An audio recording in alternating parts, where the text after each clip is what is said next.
capítulo é super rico. Cada slide que eu cortava, porque a gente faz e depois corta, né? Cada slide que eu cortava parecia estar cortando uma fibra do coração. Então, mais do que nunca, é fundamental ler. Fundamental ler. Nem que ficasse até a meia-noite, a gente ia conseguir transmitir tudo que está no capítulo, nem de forma resumida, muito menos de forma completa. Então, leiam, mas acho que até às 10 a gente termina. Então, avisem em casa que o jantar vai sair mais tarde, tá? Então, vamos fazer o nosso evangelho. Vamos lá? Anabela, você pode encostar a porta, já que já deu 8 horas? Deixa só a gente pode usar a outra lá. O nosso evangelho, fora da caridade, não há salvação. E diz assim, ó, vinde vós que fostes abençoados. É uma fala de Jesus que está no evangelho de Mateus, tá? Vinde vós que fostes abençoados por meu Pai. Possuí o reino que vos foi preparado desde o início do mundo.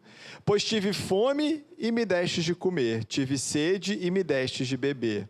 Tive necessidade de abrigo e me abrigaste. Estive nu e me vestistes. Estive doente e fostes me visitar. Estive na prisão e viestes me ver. Então os justos perguntarão, Senhor, quando vos vimos faminto e vos demos de comer, ou que tiveste sede e vos demos de beber? Quando vos vimos sem abrigo e vos abrigamos, e sem roupas e vos vestimos? E quando vos vimos doente, ou na prisão, e fomos vos visitar? E o rei responderá a eles, dizendo, eu vos digo em verdade, que todas as vezes que fizestes isso a um destes meus irmãos mais pequeninos, foi a mim mesmo que o fizestes. Mateus 25, versículos 34 a 40. E como a gente tem feito, né, podem reparar, a gente vai continuar nessa tendência, o nosso evangelho é um ensinamento de Jesus. E embora muitos ensinamentos no livro, até esse momento, a gente não tem tantos ensinamentos de Jesus. Mas eles estão sempre muito alinhados, sempre muito coordenados, sempre muito sintonizados. Então, a gente hoje já é inspirados pelo ensinamento de Jesus, que dar de comer, dar de vestir, dar abrigo, dar ouvido, dar ombro, dar acolhimento a qualquer um dos mais pequeninos, é a quem que estamos fazendo? É a Jesus. Então, para aqueles que lê o livro, puxa, queria tanto ter vivido naquela época, ter convivido com Jesus, a gente convive com Jesus, hoje. Todo mundo que está ao nosso lado é Jesus, a gente pode fazer como se fosse Jesus, tá? Então, boa noite ao pessoal de casa que está assistindo pela internet, da família Sema. Vamos fazer então a nossa prece para iniciar a nossa 4ª aula do livro Paulo e Estevão, do curso Paulo e Estevão. Então, a gente já bastante envolvidos por essa espiritualidade amiga da casa da irmã Maria Angélica, sempre com o coração transbordando de gratidão pela oportunidade de estarmos aqui, amparados pela irmã, por essa espiritualidade tão amorosa. Muito agradecidos pela oportunidade do estudo, dessa obra tão edificante. Pedimos ao alto que estejamos bem sintonizados, todos nós aqui, os de casa também, com os nossos mentores, com os nossos espíritos amigos, familiares que torcem por nós, para a gente aproveitar nossa aula de hoje, sempre tendo olhos de ver, ouvidos de ouvir, extraindo para nós aquelas mensagens, conselhos, orientações, puxões de orelha, daquilo que nós precisamos mudar para melhor. E não é nessa encarnação, não, é hoje ainda. E que assim possa ser, Senhor, fica conosco em mais essa noite, que assim seja. Então, hoje não é para brincadeira, até às 10 a gente termina, tem coisa pra caramba, o que não quer dizer que todos não possam participar, ao contrário, tá? O curso é para ser interativo. Então, qualquer coisa a gente termina na semana que vem, mas vai dar tudo certo. Então, hoje, 4ª aula, capítulo 3, chamado Em Jerusalém. Né? Então, já chama atenção para quem não leu, porque quem leu já sabe. A gente estava em Corinto, como é que o capítulo de hoje é em Jerusalém, né? Me explica essa. Mas a gente anunciou no prefácio, no primeiro dia, que íamos viajar bastante, que íamos conhecer bastante gente famosa, né? Então hoje é dia de viagem, é dia de conhecer gente famosa e é dia de nascimento. A gente vai assistir um nascimento. Então é um dia que promete, tá? Grandes emoções. No capítulo passado, que foi lágrimas e sacrifícios, realmente tivemos lágrimas e sacrifícios, né? O que será que aconteceu na semana passada? Rapidinho, só para a gente não ficar perdido, né? Desembarcar hoje aqui. Então,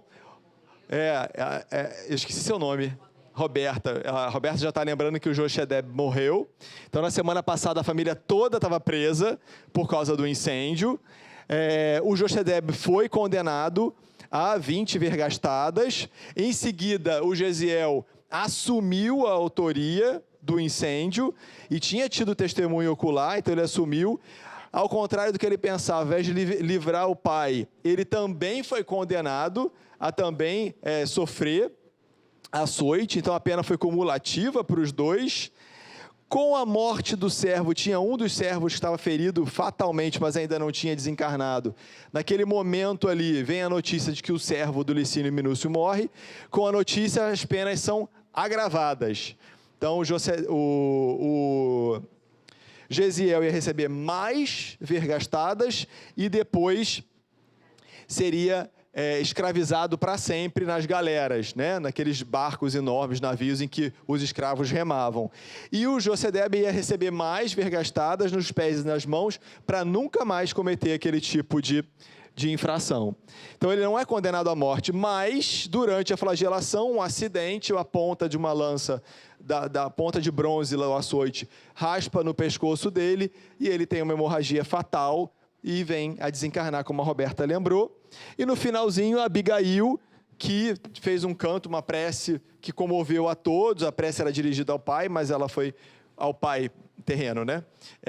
Em benefício do desencarne dele, para ampará-lo. Ela é libertada e é conduzida por orientações a uma família de judeus também, que são Zacarias e Ruth, e eles que tinham acabado de perder o filho também, assassinado por romanos, nesse reencontro adotam ela, abraçam, acolhem, e eles estavam prestes a viajar para a Palestina. Então esses foram os acontecimentos da semana passada. Fala, Carlos. Hoje a Cris não está aqui, a Cris dele. Aí ele vai falar mais. Eu estou inibindo ele. Fala, Carlos. Fiquei com uma dúvida. Essa família, logicamente, ela teve um crescimento nessa vida dela. Por quê? Abigail e Gesiel. Exatamente. Por quê? Por quê? Por causa dos problemas que passaram. Aí eu fiquei pensando assim, será que o nosso crescimento ele está aliado a só problema, a só coisas ruins assim? Ou quem inventou essas coisas ruins assim? Foi o homem ou Deus já falou assim, não, eu vou dar coisas boas, mas vou dar coisas ruins também. Será que a gente precisa ser preso e ter que olhar para uma janela, olhar o céu para ter essas visões de crescimento? Que bom que eu trouxe o microfone para você, que eu não preciso repetir. Você vê, ano passado o instrutor dele de LE1 não explicou nada. Que fui eu mesmo. Vamos lá. Primeiro, a gente cresce pela dor? Sim. Tem outra forma? Pelo amor. Tá? Então, a dor, ou como está no Livro dos Espíritos, a fieira do mal não é obrigatória, mas às vezes é uma escolha e a partir dela você acaba crescendo. Então, primeira resposta, se todo mundo escolhesse bem e certo, não precisávamos passar por dor, tá? Então, sim, a família cresceu, não é um caminho obrigatório. Você falou, será que Deus manda, vamos mandar um pouquinho de mal, vamos mandar um pouquinho de bem, como uma amostra pedagógica? Deus é soberanamente justo e bom. Deus não manda o mal.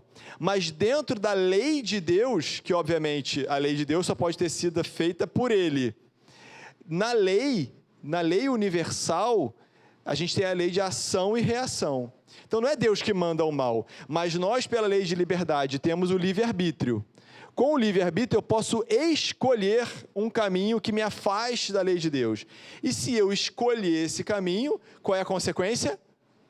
o sofrimento. Então, Deus não manda o mal, Deus concede o livre-arbítrio. E como nós ainda somos ignorantes, quer dizer, menos que já fomos, né? Como nós ainda nos equivocamos algumas vezes em escolhas, uma eventual escolha equivocada terá uma consequência dolorosa que tem por objetivo o sofrimento em si, a punição em si. Qual é o objetivo disso? É o aprendizado. É o aprendizado.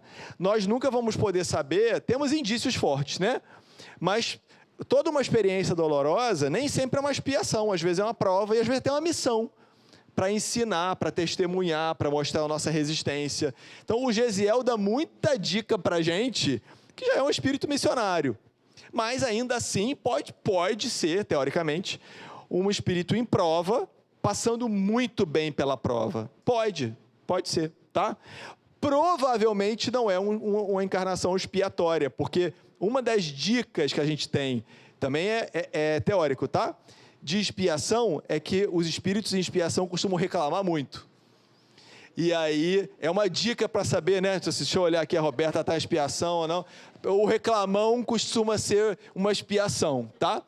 Óbvio que quem está em prova e não está passando na prova, eventualmente também pode reclamar, tá bem? Consegui responder tudo? Consegui? Fala aí, Afonso. Só porque eu disse que hoje vai até às 10... Oi. Boa noite.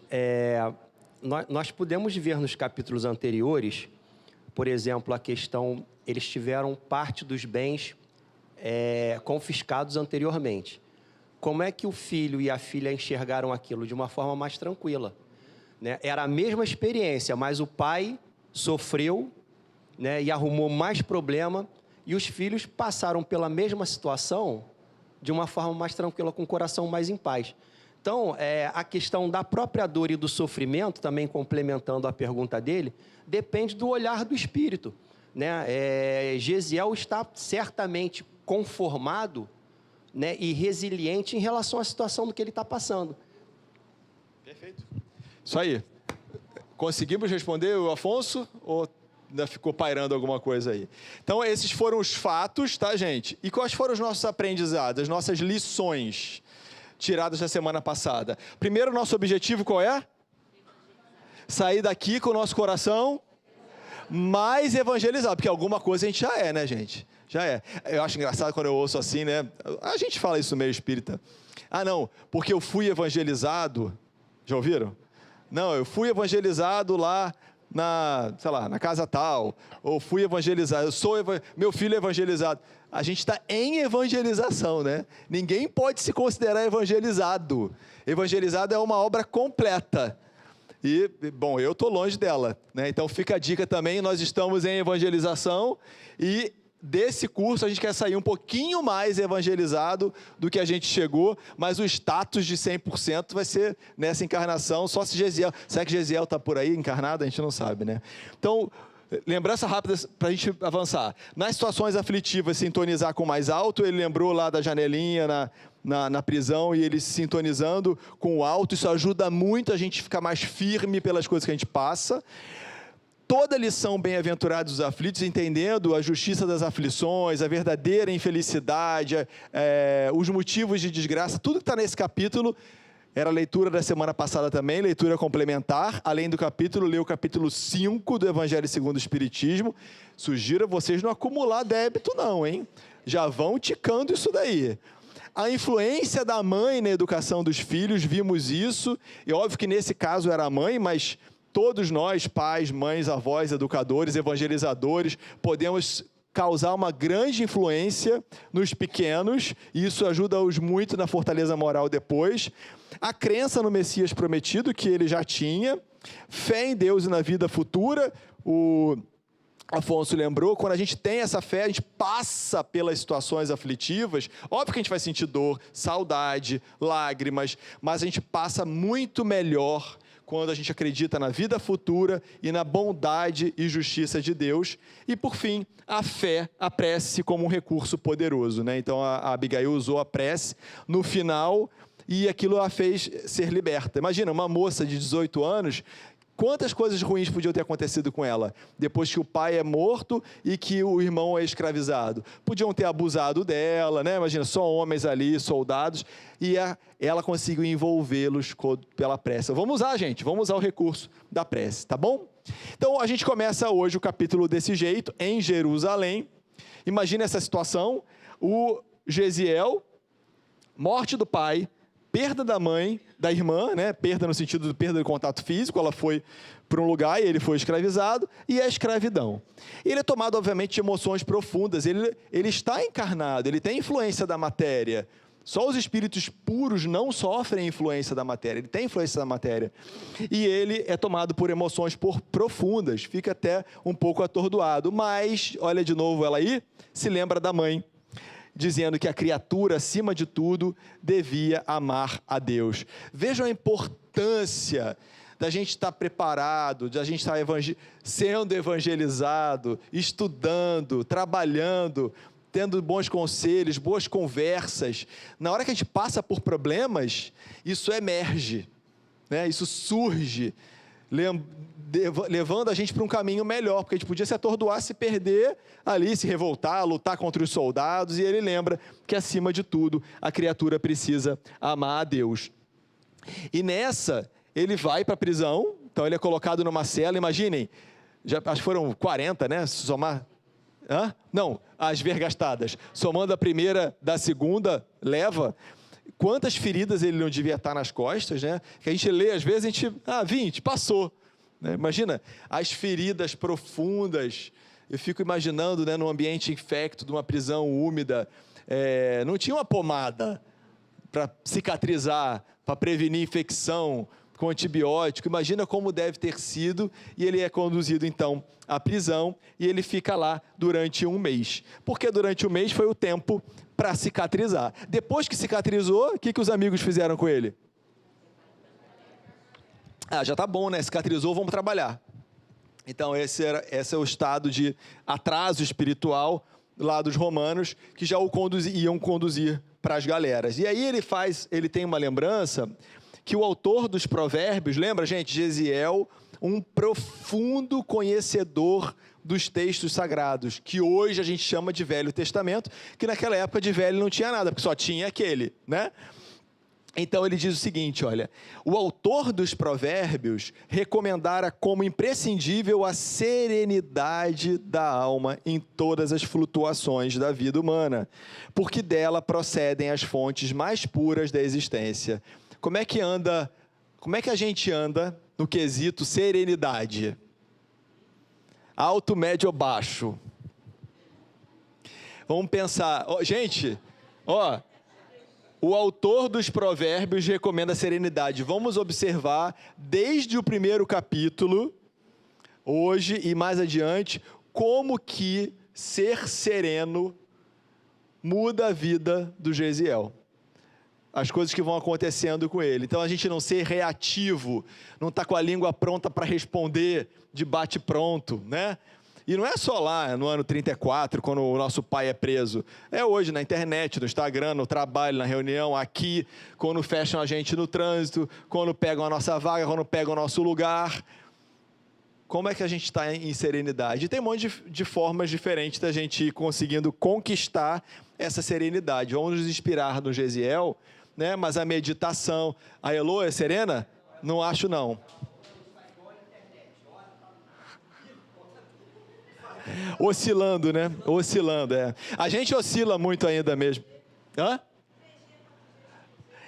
Então, gente, fica aí outra dica de Gesiel da serenidade que ele aprendeu nos provérbios e como ajuda, né? Então, assim, a prece, a meditação ajuda muito, a contemplação da natureza, boas leituras, uma prática religiosa, vir aqui na casa, ouvir o coral enquanto a gente está esperando, ouvir o piano antes da palestra. A gente precisa, como nós oscilamos muito, nós precisamos identificar as coisas da nossa vida que nos favorecem a serenidade, para fazer mais.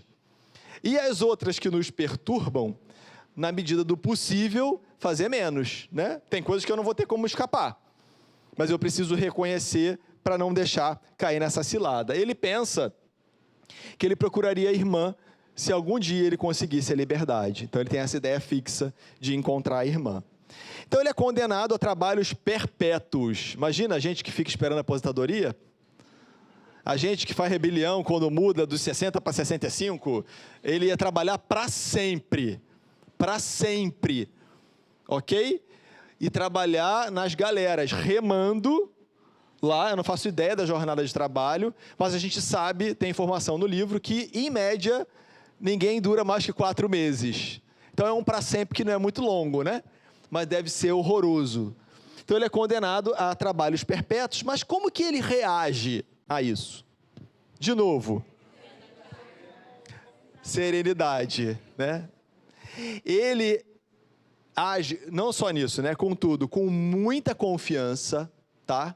Sempre, muita confiança. Ele sabe, ele não crê não, ele sabe que tudo que acontece tem um motivo, que o Pai está no comando, o Pai é justo e bom. Então, óbvio que ele vai tentar sempre ficar melhor, sair melhor, mas ele não se abala, porque ele sabe que existe Deus e que Deus está no comando, então ele não se sente perturbado. E além da confiança, muita humildade. Confiança e humildade, porque às vezes a pessoa é confiante e se torna arrogante, e aí ninguém suporta a gente. Mas se a gente é confiante e humilde, olha que combinação boa. Com isso, ele consegue a estima e a consideração de todos, dos outros escravos e também do feitor. Os outros escravos, mais parecidos com a gente e mais diferentes do Gesiel, reclamavam aberto. Alguém aqui tem o vício da reclamação? É vício, hein? Reclamação é vício, todo mundo tem, né? Mas alguns de nós somos mais viciados e outros são praticantes eventuais. Mas vamos ficar atento com a reclamação, porque a reclamação, ela traz uma vibração muito negativa. E como toda vibração, atrai mais coisas negativas. Então, os colegas dele reclamavam muito, né? E o que ele fazia quando os colegas reclamavam? Acalmava.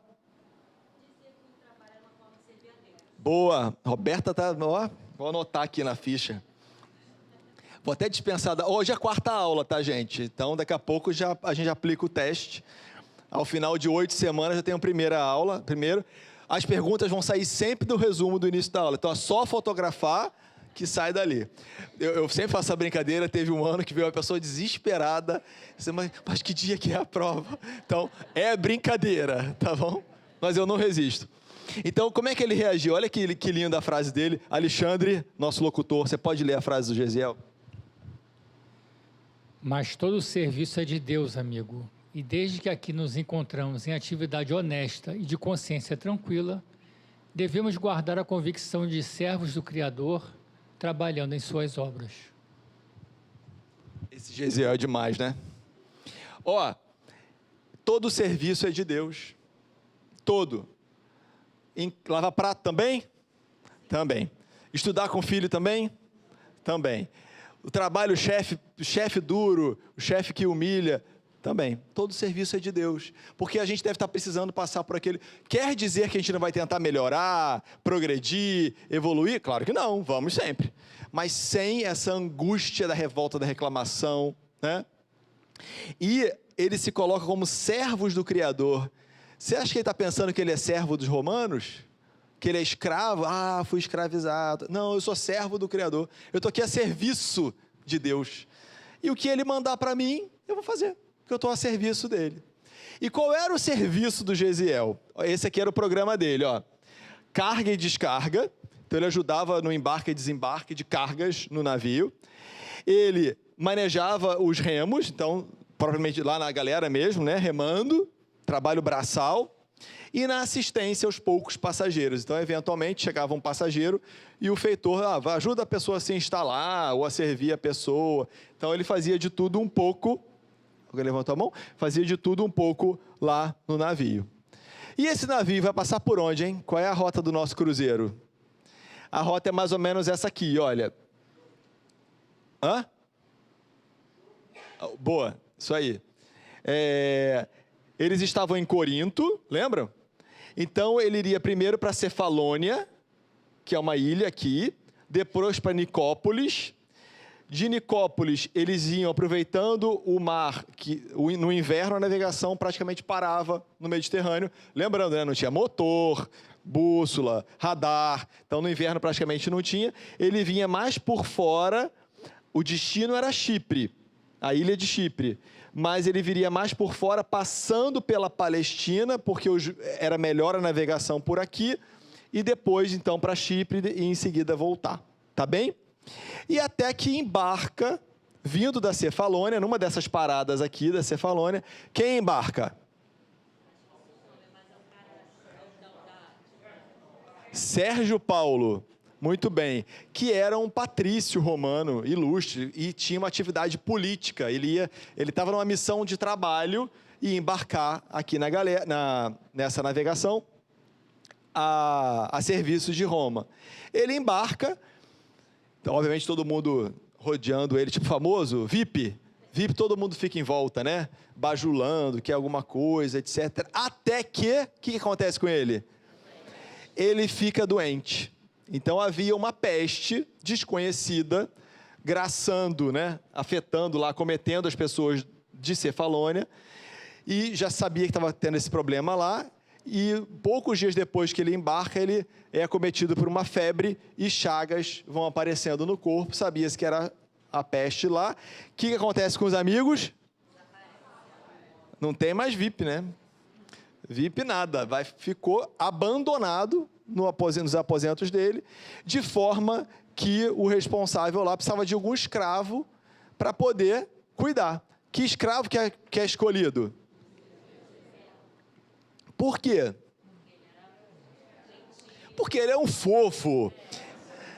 Né? Vai escolher o outro escravo lá que arruma confusão, que briga, que o feitor nem pode virar as costas, que não sabe se vai ser atacado.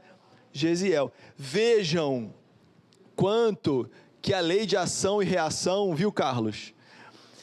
O comportamento dele, desde ele ajudou no incêndio, quantas vezes ele vai agindo bem, ele não é motivo de escândalo, mesmo quando o outro é motivo de escândalo para ele. E ele só colhe o bem. E aí a gente, no capítulo 5, do Bem-aventurados aflitos, tem lá, verdadeira infelicidade. Eu adoro esse texto. Foi dever de casa, espero que tenham lido, que vai cair no teste de hoje. A gente só pode julgar uma coisa como uma tragédia ou como uma infelicidade depois que termina tudo. Porque às vezes o que eu estou julgando, foi uma tragédia, perdi o emprego, ou meu pai desencarnou, ou fui escravizado, pronto, é uma tragédia, né? Deus me desamparou. A gente não sabe. Às vezes é o caminho para chegar em algo muito melhor.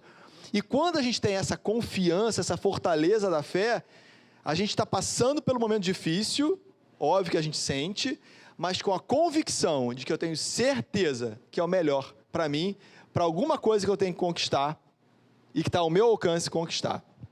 Então ele, graças ao comportamento dele, é destinado a cuidar do Sérgio Paulo. Tá? Então ele cuida do Sérgio Paulo com muito desvelo, com muito devotamento. Eles precisavam de um escravo educado e maneiroso, né? Então, é o fofo, é o Gesiel, sem dúvida nenhuma essa descrição. De novo, ele atua com o espírito de serenidade, que é o que todo mundo, eu no primeiro da fila, precisamos adquirir, essa serenidade. E ele cuida do Sérgio Paulo de corpo e de espírito. Cuida do corpo e do espírito, desculpem. Cuida das chagas, usa coisas que ele aprendeu com a mãe. Essa mãe é fantástica, né? Eu, quando desencarnar, eu vou perguntar qual era o nome dela, que eu sou curioso. E ele cuida dele fisicamente, da febre, né, da alimentação, etc., mas cuida do espírito. Como que ele cuida do espírito dele? Falava de Deus, das Escrituras, rezava. Vejam, a melhor assistência possível é essa, que junta o corpo e o espírito. As duas coisas. Isso serve para nós nos dias de hoje. Estou passando por um problema, vou lá no tratamento espiritual, mas eu preciso do cuidado do corpo também, do profissional da saúde. E o contrário é a mesma coisa. Tem gente que só vai no médico ou no outro profissional da saúde qualquer e esquece de cuidar do espírito, porque está tudo conectado. E como a Roberta lembrou, ele tratava o doente como se fosse um parente próximo, é o que ele fazia. Depois de um tempo, ele se recupera, o Sérgio Paulo se recupera, todos muito felizes, né, pelo trabalho do Gesiel. E na véspera do Gesiel voltar para as galeras, o que acontece com ele? Ele também fica doente. Então, Gesiel contrai a peste. E aí, se o VIP, que sai na revista Caras, todo mundo abandonou ele, imagina um escravo doente. Porque é uma doença contagiosa, né? Vocês lembram da gente há 3 anos com Covid? O nosso medo, né? Queria nem chegar perto da pessoa, das pessoas, de uma forma geral, pelo desconhecimento, pelo medo, etc. Imagina naquela época, a peste, um escravo doente. Qual é a primeira conduta a se pensar de um escravo doente num navio? Jogar no mar. Então, o comandante lá, o Sérvio, ele decide lançar Gesiel ao mar. Engraçado que eu olho os slides, né, porque eles eram todos maiores, mas a aula não ia acabar. Então, eu fui tirando os textos. Ele diz aqui, tinha aqui nesse slide, ele preferia envenenar os peixes do que contaminar os tripulantes e os outros passageiros. Você vê o requinte de envenenar os peixes. Somos nós, tá? Nós éramos assim até pouco tempo. Já fomos, né? Não é mais não, né, gente? Essa fase a gente passou, né? Por favor. Só que o feitor, aquele que conhecia ele mais de perto, aquela confiança, aquela humildade, que ele tranquilizava lá os outros escravos, apartava as brigas, saiu em defesa dele. Então, o feitor Lisipo defendia o Gesiel pela sua correção de conduta, pela influência moral dele. Olha de novo a ação e reação. Tudo que ele fazia aqui, talvez aos olhos dos homens, foi dizer, ele é trouxa. Né? Quantas vezes a gente tem atitudes do bem e as pessoas nos julgam errado? E está tudo bem. Porque a gente não está aqui para conquistar reconhecimento de ninguém, e sim para fazer o que é certo, que a gente tem aprendido, conforme a doutrina e o Evangelho tem ensinado. Mas aqui, de novo, olha, é o bem que eu faço em qualquer parte, servindo de advogado para mim mesmo, nos momentos oportunos. Então, ele aqui é defendido pelo feitor, e quando os dois vão lá no Sérgio Paulo propor a solução para se livrar do problema jogando ele no mar, o Sérgio Paulo, que é o romano, o patrício romano, ele diz que tem uma gratidão pela própria vida e que jamais ia permitir que isso acontecesse. Em resumo, ele convence, não é rápido, convence que ele não seja jogado ao mar, que ele daria liberdade a ele, obviamente sem comprometer ali os outros, o feitor, o comandante. Ele sabe que o Licínio Minúcio, que foi quem mandou prender, era amigo do pai dele, então, tipo assim, eu garanto, eu me entendo com ele depois. E aí eles convencem, falam, você não ia jogar ele no mar? Então faz constar aí nas suas anotações que você jogou ele no mar, ele ia para o mar, a gente liberta ele. Qual é o próximo porto que a gente vai parar? Vai parar no porto de Jope. Então lá, como eu tenho que fazer fisioterapia, né? Ele não falou fisioterapia, mas ele falou, eu tenho que voltar a recuperar, né, as atividades musculares, uma coisa assim. Então, sob pretexto de fazer exercício, eu vou remando até o porto, deixo ele na praia e volto e oriento a ele a não contar para ninguém, a mudar de nome, etc. Então, eles aceitaram, se olharam, tá bom, vamos fazer desse jeito. E aí, a gente tem o Sérgio Paulo falando para o Gesiel, dar-te-ei a liberdade, mas só o teu Deus poderá conceder-te a vida. Olha como a influência do Gesiel durante aquelas 2 semanas já também transforma o romano. Porque lembra, os romanos eram politeístas. Mas ele fala, o teu Deus poderá conceder-te a vida, porque a gente reconhece a influência moral de alguém que já tem superioridade moral. Ela é quase irresistível. A gente pode até não concordar, mas a gente acaba respeitando aquele cercadinho, né, aquele ambiente ali, sem violentar tanto. Entretanto, caso te restabeleças, deverá ser um novo homem com um novo nome, tá? Com um nome diferente. Ele leva para a praia, já no finalzinho do dia, com um barquinho, deixa ele, volta, deixa o Gesiel, e rapidinho Gesiel desaba, né? Com febre, cansado. Imagina um escravo, como é que não devia estar nutrido, mal nutrido durante todo aquele tempo. E ele cai na praia ali mesmo, pertinho, no matagal. E no dia seguinte... Hã? Ah, boa, bem lembrado. Ele dá até um dinheiro para ele não chegar lá sem nada, né? Ele se certifica se ele sabia falar a língua da Palestina, porque ele estava em Corinto, ele falava o grego, ele dizia assim, eu fui criado por uma família israelita, eu fui educado, então eu sei falar. Então vai ser fácil você recomeçar a vida na Palestina com um pouco de dinheiro, sabendo o idioma, que Deus te abençoe. Então ele vai lá e no dia seguinte de manhã, ele vê um outro homem, né? Gesiel desmaiou lá, desde a noite anterior, nos primeiros raios da manhã, alguém meio que mexendo nos bolsos dele, vendo se tem alguma coisa. Então, era um malfeitor, um criminoso, querendo tirar o dinheiro dele. Como ele não encontra nada, o malfeitor faz um gesto com a mão direita, como se fosse atacar, né? Eu imagino um punhal, alguma coisa. E aí o Gesiel, o nosso fofo, diz, não me mates, amigo. Olha só a frase, né? Não me mates, amigo. Olha o poder quando a gente escolhe as palavras corretas. E às vezes a gente não dá valor, né? A gente usa qualquer palavra. A nossa língua portuguesa é riquíssima. A gente pode escolher palavras melhores para nos comunicar. A gente fala isso com jovens, né? Jovens é tudo gíria, aquelas palavras horrorosas. E você, quando escolhe a palavra certa, você atinge melhor o objetivo. Quando ele fala, não me mates, amigo.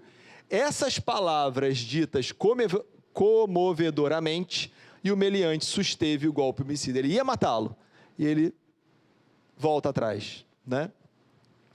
Dar-te-ei todo o dinheiro que possuo. Então ele vai, tira lá de um bolso interno que tinha na roupa, que tem um nome esquisito. Eu botei ali? Não, eu tirei. Eu fui tirando dos excessos, eu fui desapegando. Então é algibeira, né? Eu fui para o dicionário. Algibeira é um bolso interno costurado pela roupa. Então não tinha doleira, né? E aí tinha algibeira. E aí ele estava com o dinheiro escondido. Por isso que o ladrão não tinha encontrado, ele tira e oferece todo o dinheiro. O ladrão, obviamente, fica todo feliz, né? Com aquele ato de generosidade. E ele vai, elogia a generosidade, né, do dinheiro. E olha o que Gesiel fala, nosso instrutor aqui maior de hoje, desses últimas semanas. O dinheiro é sempre bom, quando com ele podemos adquirir a simpatia ou a misericórdia dos homens.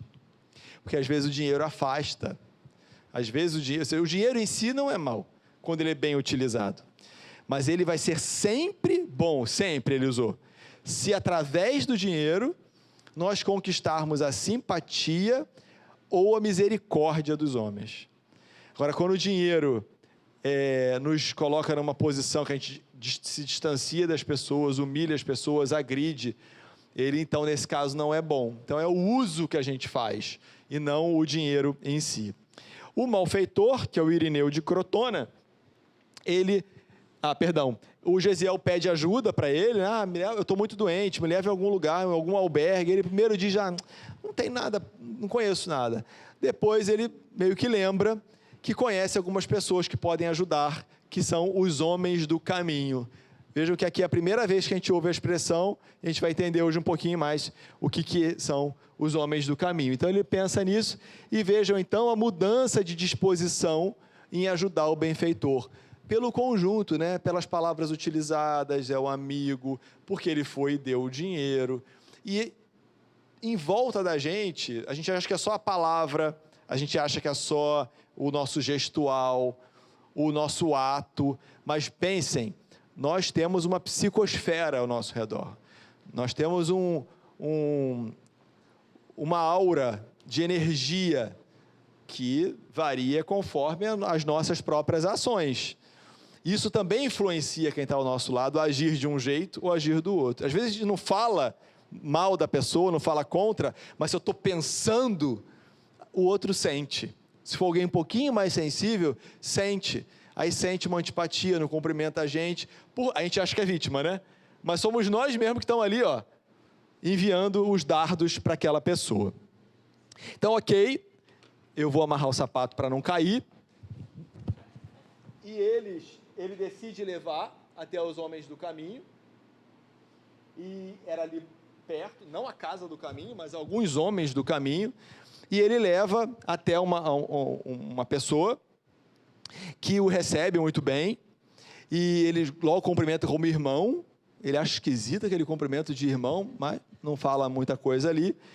E ele diz, olha, para poder te ajudar, eu vou ter que te levar para Jerusalém. Pô, mas Jerusalém é longe.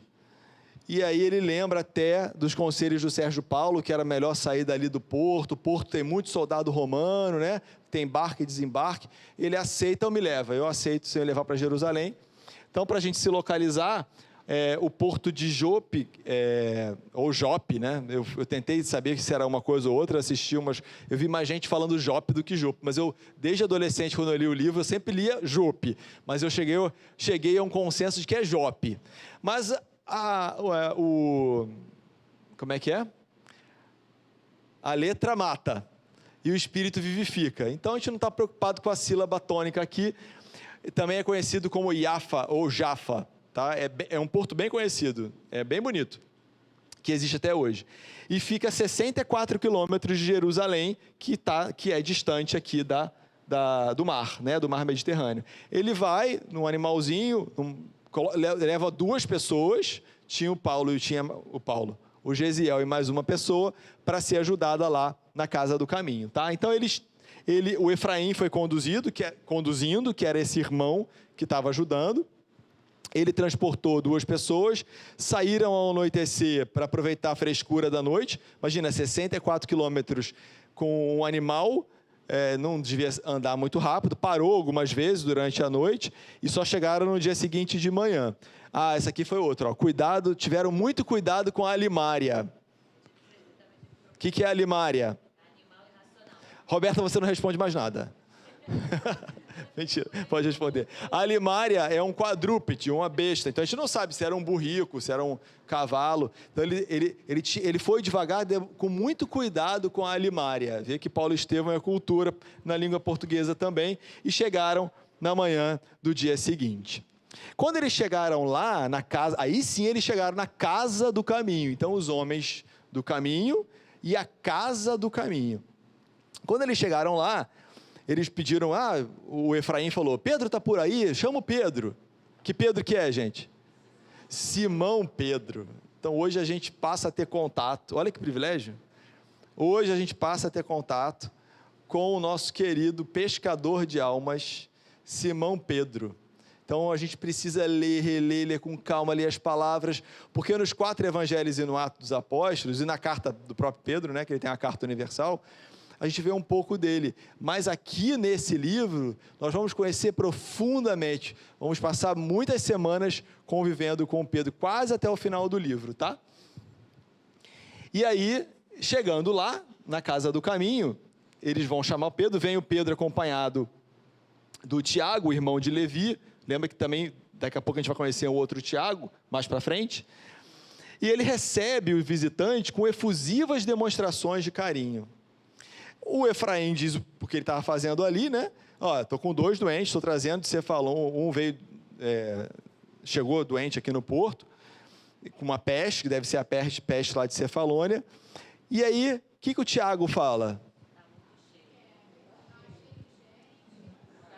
Volta amanhã, casa cheia, não tem mais ingresso, né? E ele fala mesmo, impossível. Já estamos com 49 doentes acamados. Será que a gente dá uma de Tiago de vez em quando? Aqui é uma turma, e é o pessoal da internet, de muitos trabalhadores. Nós temos que pensar nisso, né? Como andam as nossas disposições dos nossos trabalhos? Será que a gente veste o personagem do Tiago? Será que a gente veste o personagem do Pedro? Quem é que tem nos guiado? Quem tem nos inspirado? Não, está cheio, volta. Volta só no ano que vem, não tenho vaga. Não, está atrasado, fecha a porta. Não pode entrar. Não pode entrar depois que a aula começa. Às vezes são coisas muito simples, mas que a gente precisa se inspirar cada vez mais nos exemplos luminosos, os exemplos corretos, que de fato transpiram o verdadeiro cristianismo, tá?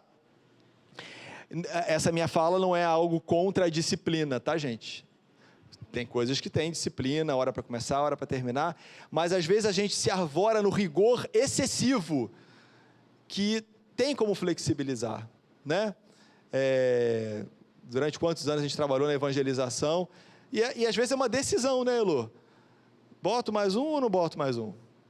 Então é isso. Então a gente pensar em cada trabalho que a gente atua, que às vezes aquele naquele dia, pode ser a salvação, entre aspas, que vai fazer a virada para o resto daquela encarnação. E fechar a porta também, pode fazer a diferença. Então o Pedro esboça um sorriso e fala: ora, Tiago, se a gente estivesse pescando, eles eram pescadores, seria até justo que eu vou me eximir desse dever hoje aqui, porque eu estou com outro problema. Mas agora o mestre legou o trabalho de assistência a todos os seus aflitos no sofrimento. Então, presentemente, o nosso tempo se destina a isso. Então, a gente está aqui para isso. Se tem mais, que bênção.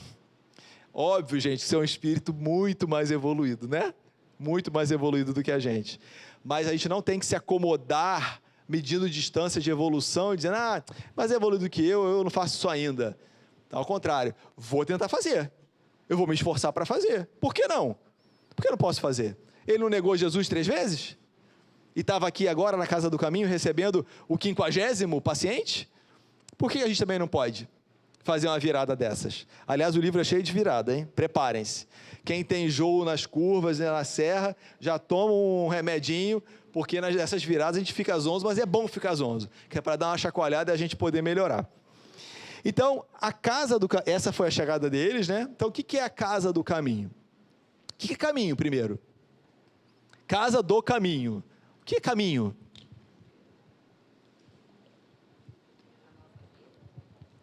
Fala, Rita. A vida, a trajetória, em direção a quê? O estilo de cada um. O que é caminho nesse caso aqui? A Casa do Caminho. O que significava Casa do Caminho ou caminho? Os homens do caminho, o caminho. Uma nova vida? Essa era a denominação do cristianismo. Então, o caminho, os homens do caminho, a casa do caminho, era sinônimo de cristianismo. Não se chamava cristianismo. Ok? Era Jesus Nazareno, Jesus de Nazaré, que tinha desencarnado um ano antes. As pessoas que seguiam os seus ensinamentos se denominavam como homens do caminho. Nós estamos no caminho. Concordo com a Rita que provavelmente há caminho de algo muito melhor, né? Ou um novo caminho, mas era como eles se designavam. Fala, Anabela.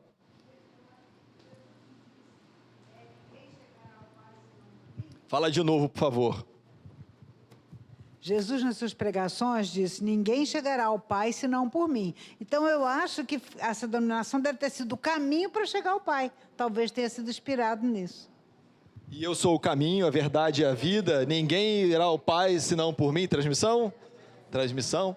Então, é isso. Provavelmente a origem foi essa, mas o que quer dizer é cristianismo. Nós vamos ver uma nova versão disso na segunda parte do livro. Esperem, tá?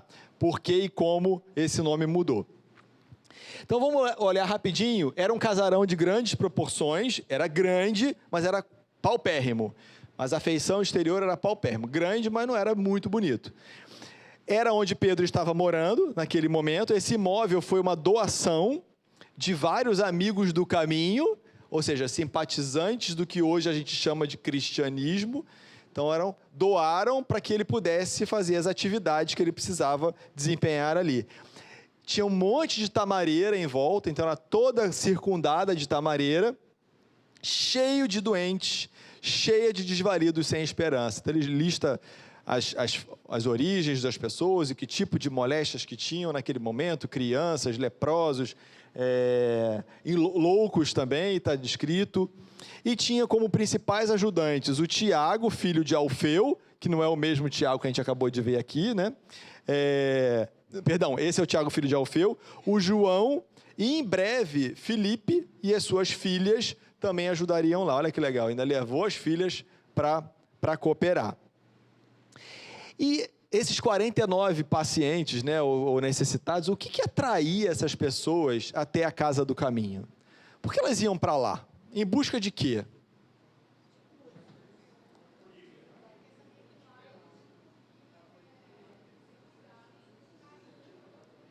Então, o pessoal daqui da turma está dizendo em busca de cura, em busca de cuidado com carinho. Na verdade, muitos ali estavam indo procurar Jesus. Estavam indo procurar a fama do profeta Nazareno. Lembra, gente, só tinha 1 ano. Nem todo mundo sabia que Jesus já não estava mais. E Jesus, a notícia corria, né? Porque tem um delay para a notícia chegar.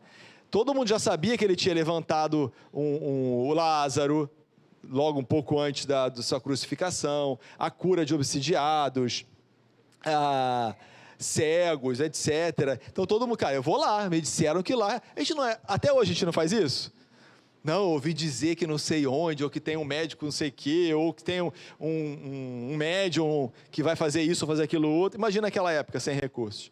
Então elas iam lá procurar Jesus. E principalmente, então, por quê? Porque Jesus cuidava do corpo, mas não só isso. Ele restituía a tranquilidade aos corações mais infortunados do mundo. Então, é o consolo e o alívio, a cura. Como ele mesmo falou, né? Vinde a mim, todos vós que estáis aflitos e sobrecarregados, que eu vos aliviarei. Então, as pessoas iam lá buscar a cura do corpo, sim, mas o consolo, o alívio, o acolhimento. E é claro que nem todos se curavam. E quem não se curava fazia o quê? Ficava lá.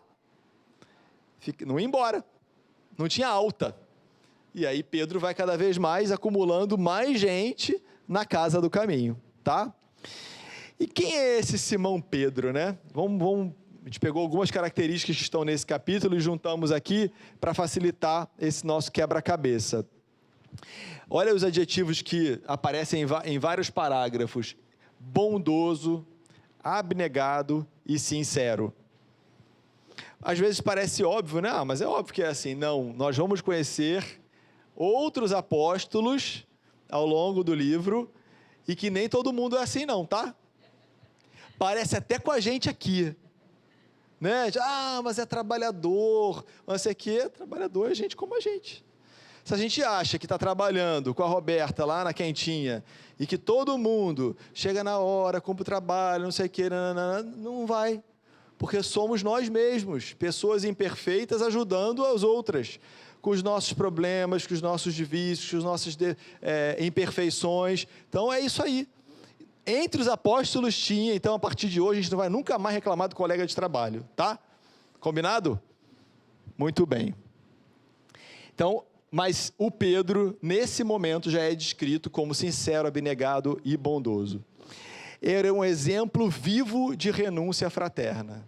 Olha a transformação desse pescador rude, provavelmente iletrado, que tinha família, que tinha filhos, que tinha sogra, né? Que a sogra dele um dia estava com febre, Jesus curou a febre, é uma das curas do Evangelho, mas ele já era um exemplo vivo de renúncia fraterna.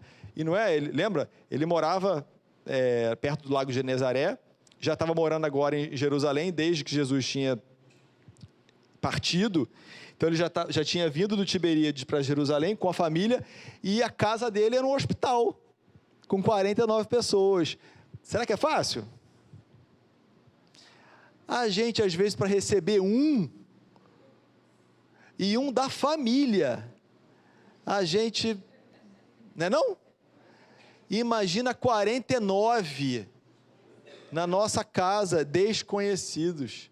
Mas é que já no entendimento dele, não é um desconhecido, é um irmão. Essa é a grande diferença. Ele se tornou a célula central do grande movimento humanitarista. A gente já está vendo aqui, né? Recebendo as pessoas, ajudando. E aí tem uma frase linda do Emmanuel que fala assim, olha, os filósofos do mundo sempre pontificaram de cátedras confortáveis, mas nunca desceram ao plano da ação pessoal, ao lado dos mais infortunados da sorte. Então, quantos filósofos, quantos oradores estão lá nas cátedras, brilhando, fazendo fila para a gente pegar autógrafo, a gente dá like, e a gente segue, e a gente isso, aquilo, mas nem, não estou falando só na doutrina espírita não, tá? Todas as épocas da humanidade. Mas quantos destes desceram ao plano da ação pessoal? Sou eu fazendo, é a minha ação pessoal. Ah, não, mas eu sou o chefão. Não, a minha ação pessoal, fazendo, tendo contato, olho no olho, ajudando dentro da minha possibilidade aqueles que mais necessitam. Então, aqui é uma atenção que o Emmanuel nos chama para o cuidado. Quer dizer que a tarefa da oratória não é importante? Claro que não.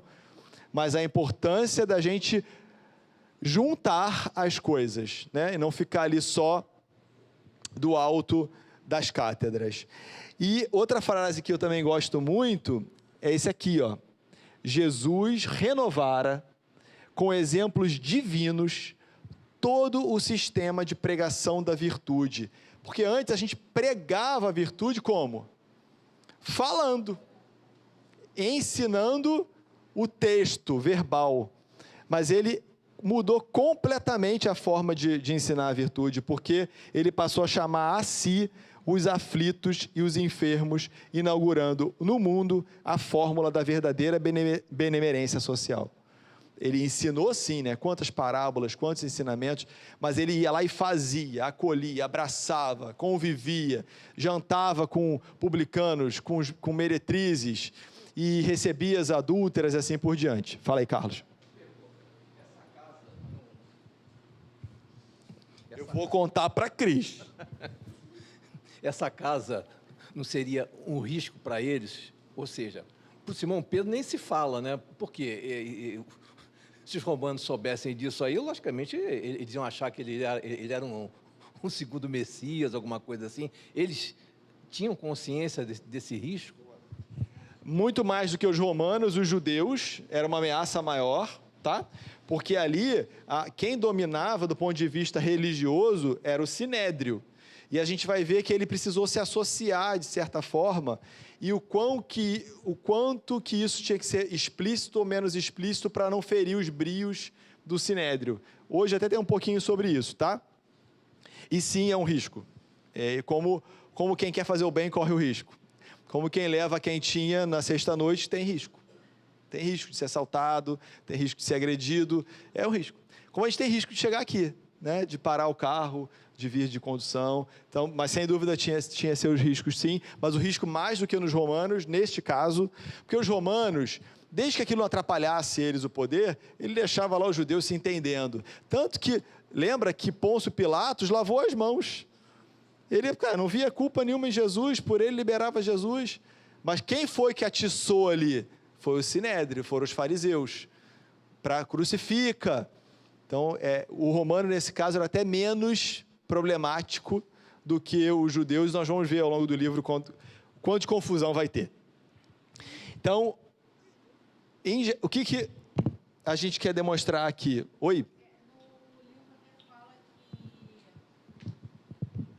No livro fala um pouco que, assim, cuidar mesmo dos doentes não era risco, mas pregar que foi o grande risco, né? Isso aí. Foi o que a gente falou. Então, ele naquele momento, gente, com 49 enfermos, não vinha conseguindo se dedicar à pregação. Não dava tempo. Porque eu vou aqui fazer uma palestra. Se tem um monte de gente ali na porta, com fome, com sede, não dá. Suspende. Vamos ali fazer. Óbvio que era um outro momento, não tinha organização, não tinha dias da semana. Então, ele quase não vinha conseguindo pregar.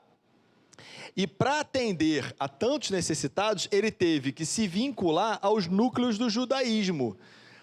Jesus não fundou uma religião, tanto que não tinha nome, eram os homens do caminho. ele veio trazer uma nova forma de ver, de viver, de conviver, que eles seguiam essa proposta, mas eram judeus, não tinha inimizade, eram judeus, eles todos eram judeus. E ele, então, se associou ao judaísmo dominante para obter recursos, para não ter a casa fechada. Então, ele, obviamente, tinha que estar em paz com todos, desses elementos mais notáveis da cidade. E ele se sentia cada vez mais escravo dos amigos benfeitores, ou seja, de quem ajudava ele a ajudar, então ele tinha que obedecer, de certa forma, aquelas regras, e também escravo dos pobres beneficiados, que vinham de toda parte. Então, naquele momento, as atividades de pregação estavam muito escassas, tá? Isso tudo foi apresentar a Simão e a Casa do Caminho. E agora vamos ver Gesiel chegando lá, tá? Como eu falei, vai até as 10. Então, durante a enfermidade, ele delirava, o Gesiel delirava, mas em seu delírio, quase inconsciente, ele citava os textos sagrados, ele citava todo o conhecimento que ele tinha das Escrituras, e o Simão Pedro ficava ali, ó, ouvindo Gesiel, os seus conceitos profundos, e ele vinha, gente, ele sabe muito, esse cara, em especial Isaías, que é um dos profetas. E ele cuida dele, dura 2 semanas a enfermidade do Gesiel, e quando ele se recupera, ele é transferido para um ambiente mais calmo, um outro tipo de acomodação, e fica clara a corrente magnética das grandes atrações afetivas entre Pedro e Gesiel, como um pai e um filho. A ligação, a família espiritual desse reencontro, que ele já vinha nessas 2 semanas ali cativando, mas ele estava doente, com febre, inconsciente, falando, mas aquela atração, e quando ele desperta e começa a poder conversar, Pedro resolve sondar quem deve ser essa pessoa, quem deve ser esse paciente, quem deve ser esse irmão tão interessante. E aí ele percebe que ele tinha uma condição espiritual de um filho legítimo dos lares organizados por Deus. Pergunta para ele, né? Vem cá, de que tribo que você é? Seu pai estudava muito o Velho Testamento. Ele fala assim, meu pai estudava o Velho Testamento, as Escrituras como um todo, mas Isaías para mim sempre me impressionou profundamente. E aí ele explica por que ele gostava tanto de Isaías. Porque é no livro do profeta Isaías que tem a beleza das promessas divinas anunciando o Messias, cuja vinda Gesiel vinha meditando desde a infância. Então era o espírito que já esperava esse Messias. Quando Pedro ouve isso, ele fala, ué, você não sabia? O Messias já veio, é Jesus. E ele começa a falar de Jesus. Agora vocês imaginem, né, a gente vê aqui o Guilherme Kremer, nosso amigo, quando fala o evangelho, a gente fica assim, poxa, ele estava lá. Mas imagina o Pedro falando, contando para a gente, sentado assim na cama, contando, ele contou tudo, ele fez um relato verbal, uma biografia verbal de Jesus. Gesiel ficou doido, né? Doido. Encantado com aquelas informações, encantado com a beleza dos ensinamentos. Então ele falou, então me diz onde é que ele está, onde está o Messias? Porque o Pedro estava contando a biografia, como eram os evangelhos, mas não tinha contado ainda o final. E aí Pedro, obviamente, conta que ele, um pouco mais de 1 ano atrás, havia sido crucificado. O Gesiel cita um texto lindo, que também fez parte dos cortes da aula de hoje, que não ia caber, mas vale a pena reler, como que as Escrituras conseguiram prever tudo o que aconteceu, tá? Tudo, é lindo. Que ele ia ser injustiçado, que ninguém ia reconhecer, ia ser levantado. Então, está tudo lá, está no livro, vale a pena reler. E aí ele fala, olha só, Pedro fala para ele, eu vou te buscar uns novos textos, que são as anotações de Levi, porque o Gesiel cita Isaías de cabeça. Ele fala, então eu vou te trazer novos textos, as anotações de Levi. Quem é Levi? Quem é Levi? Mateus. Então o Levi depois muda de nome para Mateus, que é um dos evangelistas, que é inclusive o maior, né, dos 4 evangelhos, Mateus. E é uma curiosidade, porque se formos pesquisar, o evangelho de Mateus não é tido como o primeiro, e os historiadores, né, pelos seus métodos lá de datação, dão conta de que ele teria sido escrito entre os anos 60 e 70. Que ano que a gente está? 34.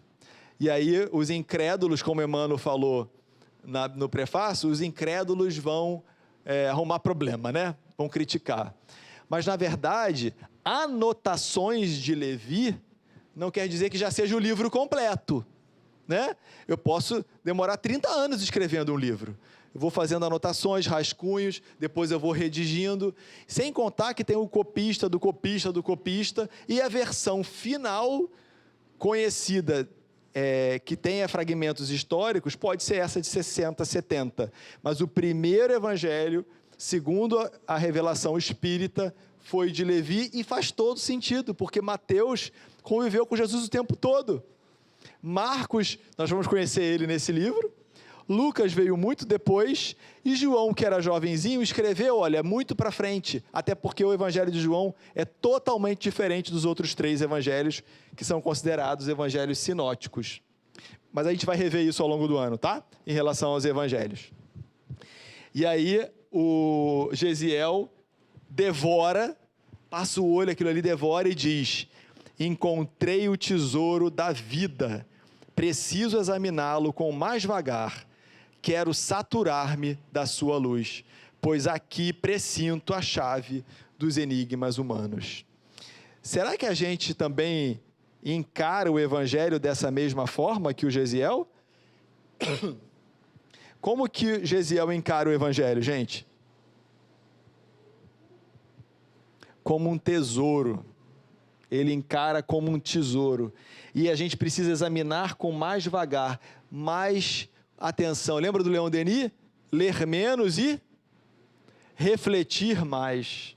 Então a gente precisa, como Gesiel, entender o evangelho de Jesus, a doutrina espírita, que é o Consolador prometido, como um tesouro, tá? Muito bem.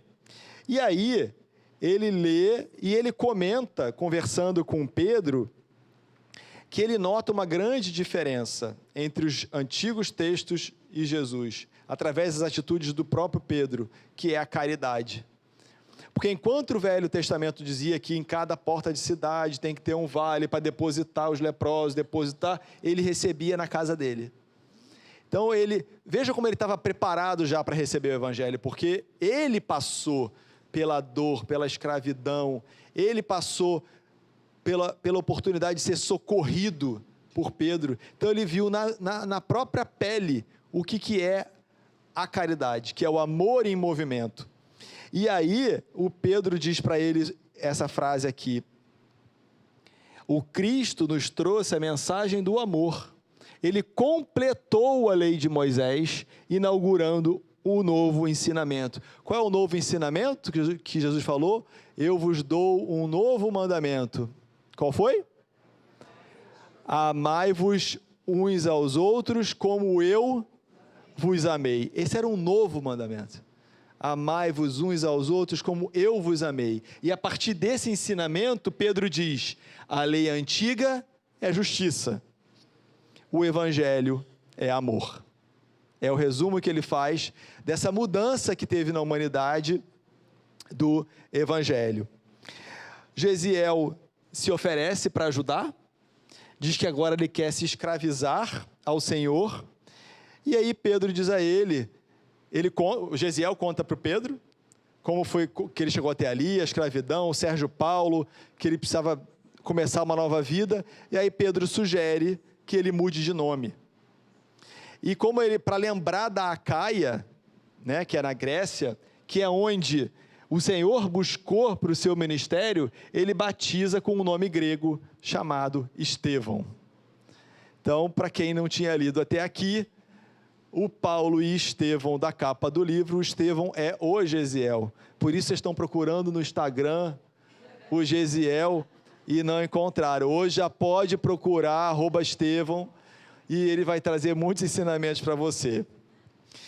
Eles constroem um novo pavilhão na Casa do Caminho para poder ter dedicação às palestras, aos estudos, à divulgação, e separam os servidores em 2 grupos. Um grupo para cuidar do refeitório e da enfermaria, e um outro para divulgação. Gesiel é um dos 7 que vai ajudar no refeitório e na enfermaria. E aí ele passa a trabalhar. Pedro fica muito feliz com a ajuda do Gesiel, ele não cabia em si de contente, ele ficou famoso rapidamente, o Gesiel. Ele fazia feitos quase miraculosos, ali na ajuda do refeitório, né, na alimentação e nos doentes. Era considerado por todos como um escolhido do Cristo. Arregimentou várias conquistas, então a partir dele, várias pessoas iam e ajudavam, encantados por ele. Ele tinha um esforço principal de mitigar a fome, mas também de pregar na igreja. Ele apresentava o Salvador sem receio do judaísmo dominante. Então, ao contrário dos outros que viveram o processo de prisão de Jesus, da crucificação.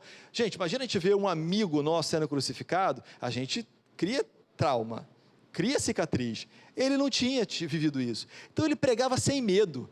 Ele não ficava cheio de dedos dizendo, não, Jesus, mas Moisés também é ótimo, tá, gente? Ele falava sem medo, que Jesus era o maior, era o Salvador. Então, isso, obviamente, lá na frente vai começar a incomodar.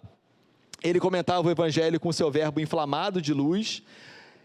Todos os discípulos se surpreendiam dessa capacidade do Estevão, porque a sua alma, já comentei hoje, né? Ela foi preparada. Ela foi talhada no sofrimento. E isso realmente acaba nos capacitando. E em poucos meses, o seu nome era aureolado de uma veneração surpreendente.